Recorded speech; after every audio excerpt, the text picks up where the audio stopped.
Olá pessoal, bem-vindos ao Enigmas. Você está entrando em um programa onde o normal é ser diferente. O normal é ser paranormal. Como vai você? Olá, Cris. Olá, Kátia Gaia. Voltou, né, Kátia Gaia? Voltei das minhas férias. Tava com saudade já. Kátia isso mesmo. Passeou muito, né, Kátia? Muito bom, muito bom. Mas é um prazer imenso estar aqui em 2018, Enigmas repaginado. Será um prazer estar com vocês e nossos convidados semanais. E só gente séria trazendo assuntos sérios para você refletir, que é o mais importante. Que é através da reflexão que a gente começa a mudar as nossas posturas no dia a dia. Não tenha dúvida sobre isto. E nós vamos trazer um tema muito interessante que se chama Onde termina a religião? Acho que todos nós queremos saber um pouquinho sobre esta questão.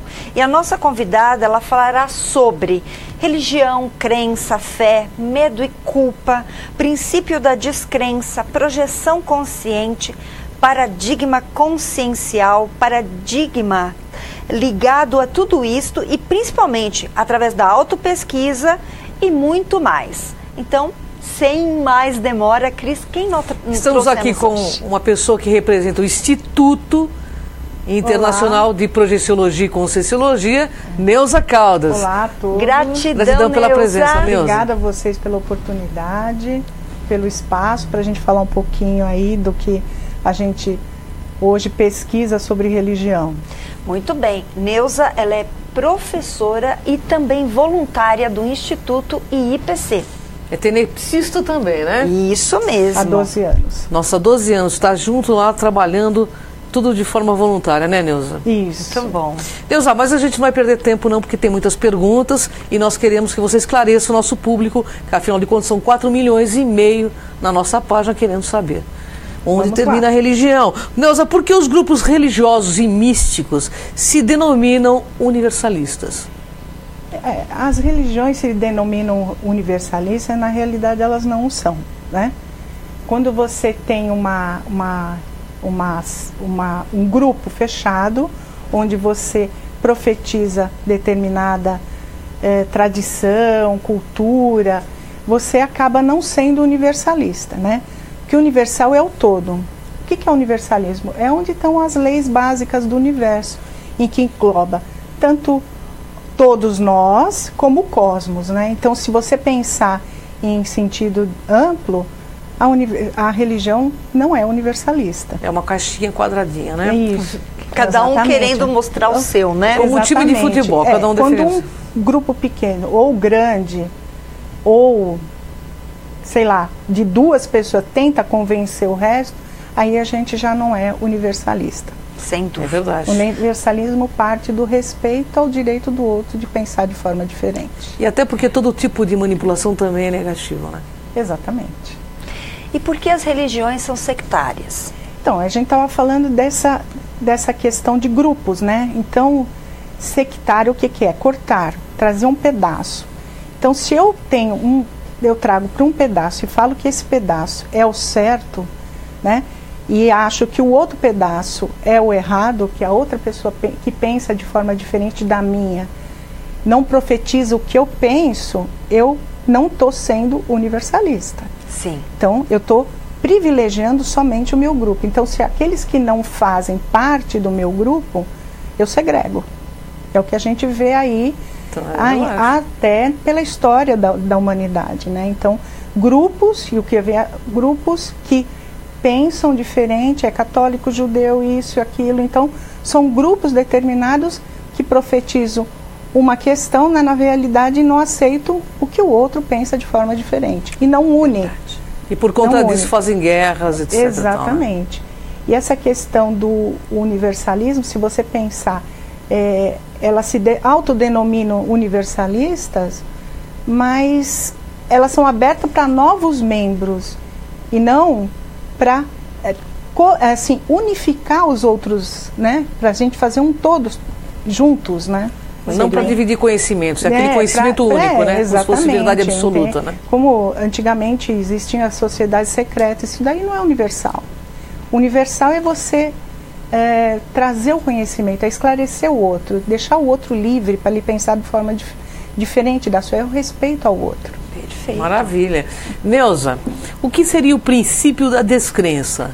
Bom, o princípio da descrença foi a chave, né, para mim, que fez todo sentido, que hoje eu estou fazendo a minha dissidência, quer dizer, do meu processo religioso. Então, é não acreditar em nada. É a partir da experiência pessoal. Então, o princípio da descrença, ele promove a autopesquisa. Então, eu preciso vivenciar, experienciar e verificar, né, com criticidade, com autodiscernimento, aquilo que você está propondo. Então, isso te dá uma liberdade, uma autonomia para você decidir aquilo que você quer fazer. Isso é tão harmônico, né, quando a gente está nessa fase, não é mesmo, Neuza? É verdade. Essa questão de você se apropriar de você mesmo. Isso. Então, eu vou experienciar, eu vou vivenciar e eu não vou acreditar. Isso aí. Maravilha, é por aí mesmo. Acreditar está ligado realmente aí às crenças, né? Exatamente, aos dogmas. Aos né? dogmas. Isso. O que é TARES? TARES seria a tarefa do esclarecimento. Então, eu esclareço as pessoas e passo a informação, sem persuasão. Então, eu não tento convencer você, eu tento esclarecer você. Eu vou colocar premissas para você pensar. E aí, você vai usar o seu juízo crítico. A TARES, ela não costuma ser muito simpática. Por exemplo, eu vou falar aquilo que você vai precisar ouvir, não aquilo que você quer ouvir. Certo? Sim. Porque as pessoas falam aquilo que as outras pessoas querem ouvir, que é simpatia, né? Ser agradável. Às vezes a TARES não é agradável. A TARES, ela vai direto no que a pessoa precisa. Às vezes ela é até cirúrgica. Então eu vou naquele ponto, faço aquela pessoa fazer aquela reflexão, e aí ela mesma, por ela mesma, ela chega à conclusão. Então ela é autopersuasiva. Então, para mim, esse é o princípio básico da TARES, é o esclarecimento. Eu informo, eu não convenço. Porque aí, se você convence, tenta convencer, você já está na manipulação. Se eu tento persuadir, eu também estou na manipulação. Então, o livre seria eu esclarecer e a pessoa tomar a decisão. E ela vai chegar à própria conclusão do que, se eu estou falando, faz todo sentido. Que é o correto em qualquer área da vida, né? Isso, exatamente. Você leva isso para qualquer lugar. Isso. Maravilha, né? Quem der um dia a humanidade chega a ter, né? Está aberto para tudo isso. Estamos caminhando para isso.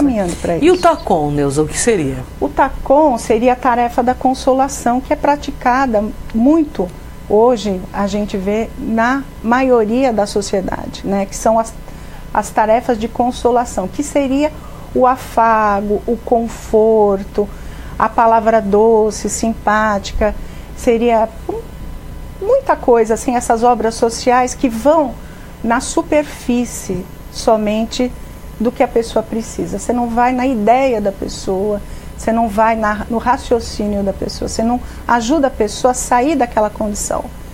Então, a TARES, ela te tira da condição da dependência, e a TACOM, ela te mantém nessa condição de dependência. Então, a consolação, às vezes você precisa, começar com uma consolação, fazer a pessoa se acalmar, aí depois você entra com o esclarecimento. Perfeito. Mas na maioria das vezes vira um vício, né? Exatamente. A pessoa também não quer sair da zona de conforto. Exatamente. Então, se você percebe nessa tarefa do esclarecimento, às vezes você precisa de um lenitivo, a pessoa precisa ouvir alguma coisa para se acalmar, e aí depois que ela sai daquela condição de vítima ou daquele problema, você faz ela esclarecer. Então, o que você fala, você ajuda a pessoa a pescar, ensina ela a pescar, não dá o peixe pronto para ela fritar, né? Então você não tem a tarefa pronta, você dá autonomia para a pessoa decidir e resolver ela por ela mesma. Isso, muito bom. E isso é o que ocorre na maioria das religiões, seria a tarefa de consolação, né? Exatamente, porque ela é mais simpática, e aí eu consigo trazer mais pessoas, porque eu falo aquilo que a pessoa quer escutar, não o que ela precisa escutar. E com isso essas consciências vão ficando amarradas nesse processo, sem sair do lugar, estagnadas. Assim, enquanto a pessoa quer só por exemplo, ela quer ficar só na condição de receber, de ser assistida, de ser afagada, e que ela acha que ela ainda está nessa condição de precisar, ela vai continuar sendo manipulada. A partir do momento que ela toma as rédeas da própria existência e fala assim, não, eu tenho autoconfiança, eu sou dona de mim, eu vou vencer esse desafio que a vida está me propondo, e aí eu saio dessa condição de manipulação. Sim. Então, determinadas pessoas querem permanecer nessa condição. Então, existe público-alvo para tudo. Sem dúvida, sem dúvida. E dentro disso, a religião não faz bem às pessoas? Olha, até determinado ponto que a pessoa ainda está nessa condição de ser assistida, é melhor do que ela não fazer nada. Mas o ideal é ela não ter nenhuma radicalização, vamos dizer assim. O ideal seria ela assumir a própria vida. O que a sociedade, o planeta, o que a gente vê quando a gente... é a questão de perder a autoconfiança. É a questão do medo, é a questão da culpa. Tudo isso é disseminado até na mídia, na escola. Em tudo isso a gente aprende a ser assim. Então, quando a pessoa começa a se apropriar da própria vida, né, e falar assim, poxa, eu não sou tudo isso, eu sou muito mais que isso, eu consigo por mim mesma. Então, ela sai dessa condição, que é o ideal, é a pessoa ter autonomia sobre a própria existência e não dar a questão para outro resolver. Por quê? O que acontece? No processo religioso, você traz a escolha para o outro, você terceiriza, então é o fulano, é o guru, é o sábio, é o padre, é o pastor, então o santo, seja lá o que for, você terceiriza a responsabilidade. E por que as pessoas terceirizam as suas próprias escolhas assim? Então, a pessoa terceiriza porque às vezes ela não quer se assumir, ela não quer enxergar por ela mesma que a responsabilidade única e exclusiva por aquela condição que a gente vive naquele momento, e me ponho nesse meio também, é responsabilidade nossa, de ninguém. E eu não posso dar para uma outra pessoa a responsabilidade que é minha. Mas eu preciso culpar alguém se não dá certo, exatamente, né? então, se dá certo, mais fácil, né? Se dá certo, ai que bom, né? Foi porque eu merecia. Foi Deus que quis. O fulano quis, o outro intercedeu. Ou, se não deu certo, eu falar alguma coisa, então, alguém me amaldiçoou, alguém me jogou uma praga. Sempre é o outro, né, o culpado, né? Então, é sempre um terceiro, nunca ela mesma, que a tua escolha reflete no teu... Você é responsável por ela, nas consequências, né? Não é questão de culpa, e nem crime, nem castigo, nem inferno, nem céu. É questão de responsabilidade. Você vive as suas responsabilidades. E dono das suas escolhas. Sem dúvida nenhuma. Agora uma pergunta muito interessante. A fé cura? Então, quem cura é a medicina. Se a gente for olhar, o que acontece? A pessoa, ela que acredita, né, ela se apropria de uma coisa, né, que ela acha que aquilo vai fazer a cura dela. Então, o que acontece? A pessoa começa a mudar a forma de pensar. Vamos lá. Que aqui nós consideramos um neologismo, que é a pensenidade, pensamento, sentimento e energia, que é indissociável. Então a pessoa muda o padrão dela de energias, ela começa a pensar positivamente, ela começa a promover ações que vão promover a cura. Então ela não pensa na doença, ela vai pensar em sair da ideia, como assim, mudar o bloco pensênico, que seria a qualidade dos pensamentos, ela muda. Então o que ela faz? Ela promove uma ressignificação do pensamento. E o pensamento reflete diretamente na nossa saúde. Verdade. E a medicina está aí para comprovar. Sim. A gente pode falar das doenças psicossomáticas, que são reflexo do sentimento que a pessoa, das angústias. A partir do momento que eu me aproprio, né? Então a pessoa pensa que eu fui o santo e o fulano, o ciclano que me curou. Na realidade foi ela mesma. Por quê? Porque era a força dela, ela promove a autocura. Nem sempre isso acontece. Então a gente às vezes vê casos de doenças terminais que a pessoa pensa que através da fé vai curar. É irreversível. seria um efeito placebo, sabe aquele negócio de eu tomar eu vou pegar a fé e vou me apropriar dela para eu poder me curar. E na realidade quem se cura é você mesmo. Não deixe de fazer tratamentos, exatamente. Então a pessoa fica mais lúcida quando ela está querendo vencer, então ela começa a questionar o médico, ela pega uma segunda opinião e aí ela vai indo, né? E ela não joga a responsabilidade na mão de ninguém, sim na própria autonomia da consciência. Muito bom. E aí as chances de se curar é muito maior. Exatamente. A gente não precisa ir muito. A gente vê isso em depoimentos de gente que venceu o câncer, de gente que venceu doenças aí pela própria positividade da pessoa, né? Com certeza. Neuza, as pessoas precisam de religião para fazer o bem? Não, né? Não. Você faz o bem a qualquer... Você não precisa estar afiliado ou em qualquer lugar para fazer o bem. O bem é inerente à consciência, né? Nós viemos nesse planeta para sermos fraternos.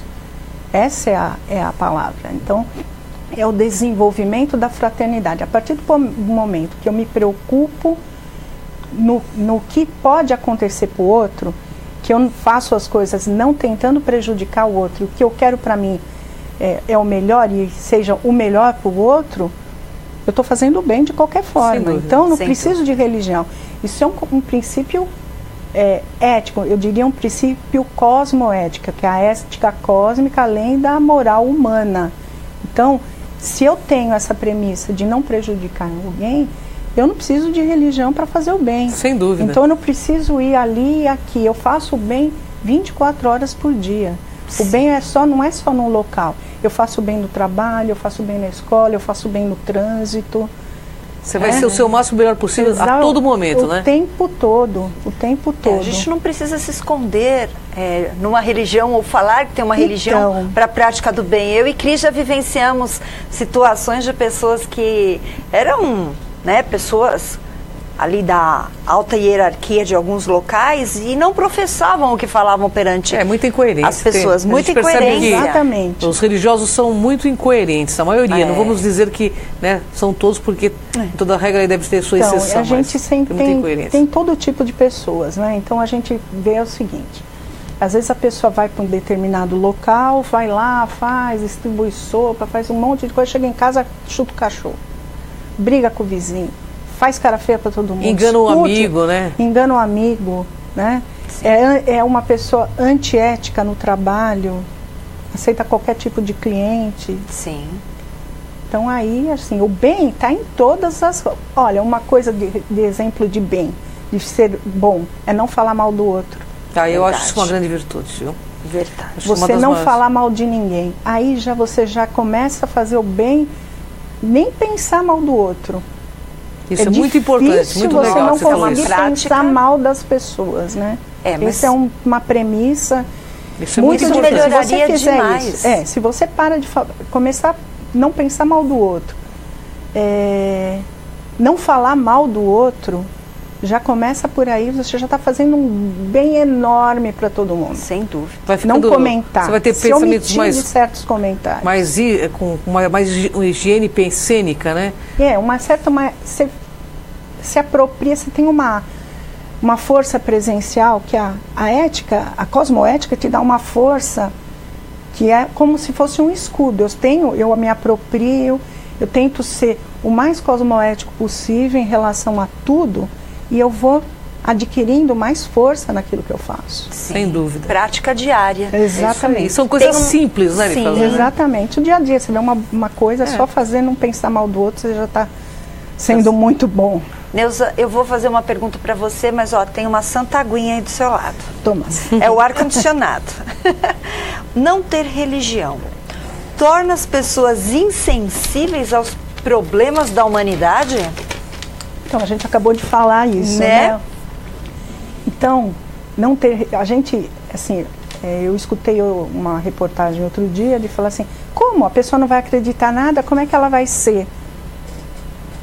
Aí você fica pensando, simples entendeu? assim. A pessoa, ela precisa, para fazer o bem, ela não precisa ter religião. Se a gente falar assim, ela não torna a pessoa insensível aos problemas da humanidade. Muito pelo contrário, ela vai olhar melhor os problemas da humanidade. Se a gente falar da diferença que que a gente falou agora, do Datacom e Tares, se eu esclarecer mais do que consolar, eu vou ajudar mais gente. A gente fala de informação, de escola, a gente vê isso na sociedade, é só a gente passar um olho na sociedade hoje.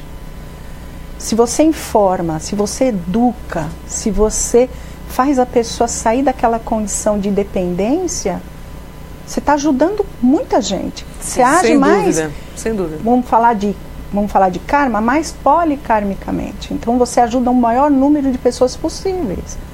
Você não precisa estar filiado a nada, entendeu? E não acho que a pessoa, muito pelo contrário, se você tem discernimento, você vai olhar a humanidade de forma mais crítica, mais verdadeira, né? E não deixar falar que porque eu não tenho religião, eu sou ruim. Não. Aí essa gente ser sectário. Não estou sendo universalista. E julgar também, né? E julgar, né? E julgar as pessoas, né? O julgamento é a pior coisa, né? Eu taxo, eu rotulo o outro, então eu não estou sendo universalista. Sem dúvida. Foi o que a gente falou aqui no começo. Neuza, mas não é importante acreditar em algo? Por exemplo, na vida após a morte? Então, não é acreditar. A gente pode comprovar isso de uma forma lúcida. Então, essas questões de acreditar, elas surgiram muito remotamente na história, porque a transcendência sempre foi tratada como aquelas coisas, né? Então as pessoas colocavam isso fora da realidade do dia a dia. Isso faz parte do nosso dia a dia. A transcendência, ela existe. Então, a nossa origem não é essa. Nós estamos vivos, né? Estamos aqui agora. Mas nós não somos isso, nós somos muito mais que isso. Então a pessoa precisa comprovar que a morte não existe. E vencer o medo da morte, né? E a gente tem ferramentas, né? Na conscienciologia a gente utiliza a projeciologia, que é a projeção da consciência para fora do corpo físico, em que ela pode comprovar que ela é muito mais que aquilo. Que é fantástico, então, né? Se aí a partir do momento que você sai do corpo com lucidez, percebe, sabe que você é aquilo tudo e que a morte não existe, então você ali comprovou. Então não precisa acreditar, é experienciar.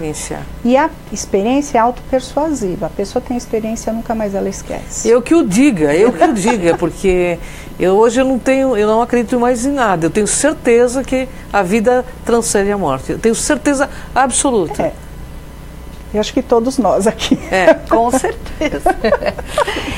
Bem, dentro das suas pesquisas, as pessoas precisam de religião? Não precisa, a gente falou a mesma coisa aqui agora, não precisa. A pessoa pode, eu acho que assim, a pessoa a partir do momento que ela começa, vou falar da minha experiência, que ela começa a criticar, ela começa a questionar algumas coisas e ver que aquilo não está preenchendo aquelas questões que ela traz, né, que as questões da nossa natureza, para onde eu vim, quem eu sou, para onde eu vou, o que eu vim fazer aqui, e sentir aquele vazio, né, existencial, você começa a questionar, que fala assim, escuta, isso não está me trazendo as respostas que eu preciso. Então, a religião para mim foi até um limite que ela não me trazia mais respostas. E eu queria mais que aquilo lá. Eu queria estudar, eu queria crescer e precisava me entender. Então, eu fui buscar outras coisas e aí eu cheguei na conscienciologia e a palavra-chave para mim, que me abriu todo sentido, foi: não acredite em nada, tenha suas experiências pessoais. E a segunda, contra fatos não há argumentos. É verdade. Para mim é o que me pega. Então, estou de acordo contigo em gênero, número e grau. Fica essa dica para todos que seguem, né? Aí a pessoa quem segue sempre se perde também, né? Quem segue sempre se perde também.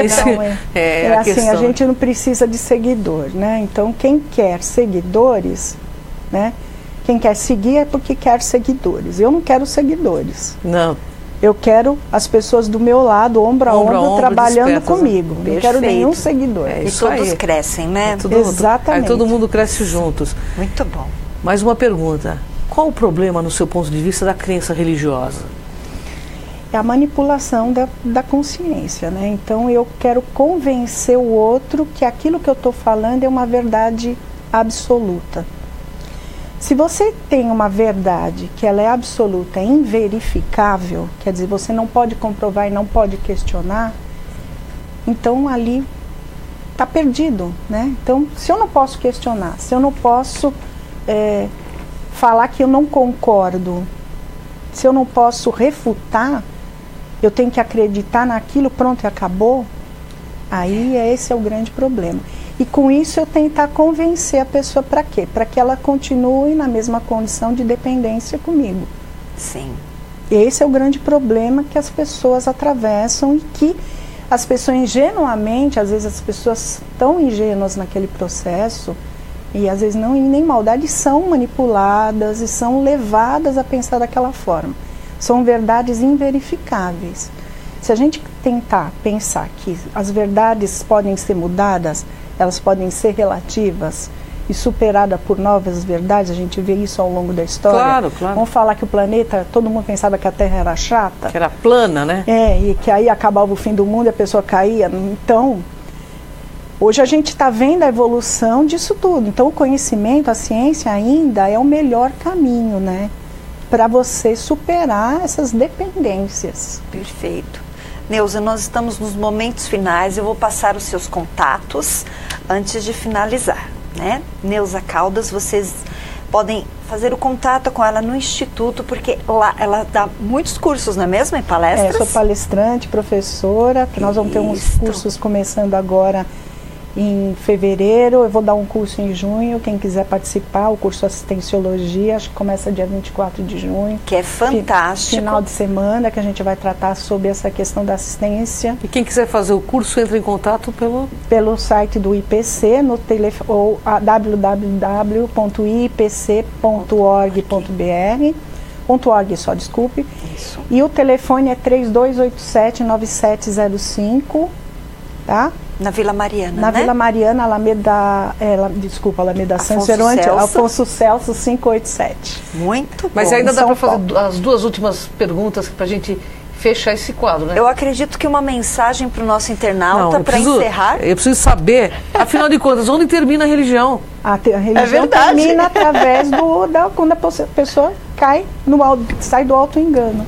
Ela começa a enxergar que ela é responsável por ela mesma. E é quando ela se apropria da própria existência. Isso. Ela começa a criticar e ela usa o juízo crítico, a racionalidade, o discernimento, aí ela vai ver que ela não precisa mais de religião. Sai da condição de assistido para a condição de assistente. E aí começa a despertar para um novo momento evolucional, né? Exatamente.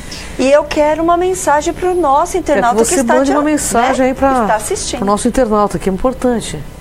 Então, o processo comigo começou assim. Questione, refute, procure, pesquise, não se deixe manipular, vá atrás da sua verdade, né? Procure se informar sempre e tome conta da sua própria existência, assuma as suas responsabilidades, você é dono da sua vida.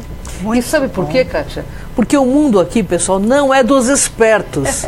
É dos despertos. É isso aí, não é verdade, né? Desassediados permanentes totais. É isso aí, a gente vai chegar lá.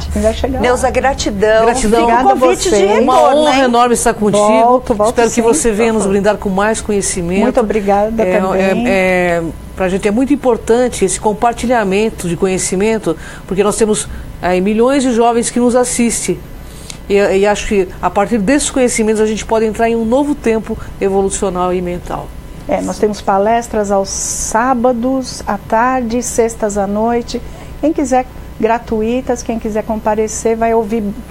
Não temos só isso, temos muito mais coisa aí. Todos os sábados é palestra gratuita? Vocês Todos têm? Os sábados. Que beleza. Pessoal, vale a pena conhecer. Com eu sou até, como fala, fica até chato falar, porque eu tenho muito carinho pelo trabalho do Dr. Valdo, pelo trabalho do IPC, né? Fiz vários cursos, gosto muito, e por isso que eu acho que vale muito a pena compartilhar com vocês todas essas informações, que podem realmente alavancar, né, a nossa caminhada, a nossa jornada terrestre, né, Neuza? Chato nada, é um privilégio vocês participarem e ter esse conhecimento. Acessem, não é, Cris? Com certeza. www.ipc.org.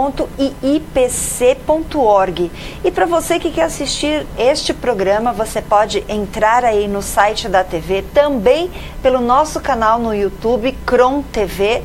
O site do programa, www.programaenigmas.com.br, e eu vou deixar o meu, www.soldegaia.com.br, e nossos Facebooks, né, Cris? É verdade, Cris de Pascoal. Kátia de Gaia. E aqui no Enigmas é assim, pessoal.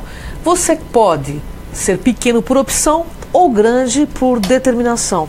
A escolha é sua. Com certeza. Gratidão, pessoal. Gratidão, Neuza Caldas. Obrigada, querida. Contamos com o seu breve retorno. Vou fazer igual. Até o próximo Enigmas, pessoal. Vem com a gente nessa jornada. Até!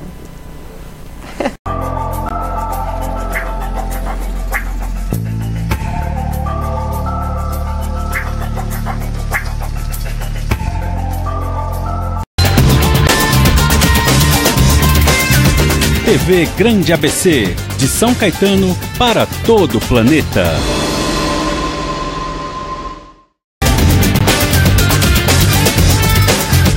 Em qualquer lugar, todo mundo vê. TV Grande ABC, de São Caetano para todo o planeta.